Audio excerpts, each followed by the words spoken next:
রাতের আকাশে ছুটতে থাকা এসব আলোকপিণ্ড কোনো ক্ষেপণাস্ত্র নয়, এগুলো ভাই হত্যার প্রতিশোধ। ইরানের এক একটি ক্ষেপণাস্ত্র ধেয়ে যাচ্ছে ইসরায়েল ভূখণ্ড লক্ষ্য করে। এর আঘাত থেকে বাঁচতে ইসরায়েলিরা যখন মাটির নিচের টানেলে, তখন ধ্বংসাত্মক এই অস্ত্রের নিচে সাহসের পায়ে ভর দিয়ে হামলা উদযাপন করছেন গাজাবাসী। ভিডিওর শুরুতেই দেখা যায় ঝুঁকিপূর্ণ একটি স্থান থেকে ছুটতে থাকা ক্ষেপণাস্ত্রের ঝাঁকের দিকে নজর রাখছেন একজন ফিলিস্তিনি।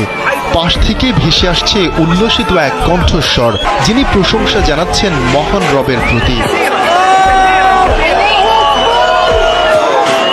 হামলার সময় ঘরে বসে থাকেনি গাজার শিশুরাও, যে ইসরায়েলের জন্য ওরা ঘর ছাড়া। তাদের ভূখণ্ডে চালানো হামলার দৃশ্য দেখতে তাই তো হাসপাতালের গেটের উপর ভিড় জমিয়েছিল এসব কচি কাচার দল।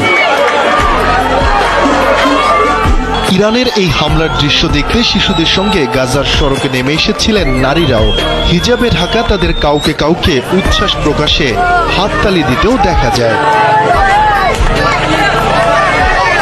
স্বাভাবিকভাবে ঘরে থাকেনি গাজার সাহসী যুবকরা, তাদের উচ্ছ্বাসের মাত্রাটাও ছিল ভিন্ন। স্থানীয় সময় মঙ্গলবার রাতে ইসরায়েলকে লক্ষ্য করে এই হামলা চালায় মধ্যপ্রাচ্যের অন্যতম শক্তিশালী দেশ ইরান। ইসরায়েলি গুপ্ত হত্যার প্রতিশোধ নিতেই এই হামলা।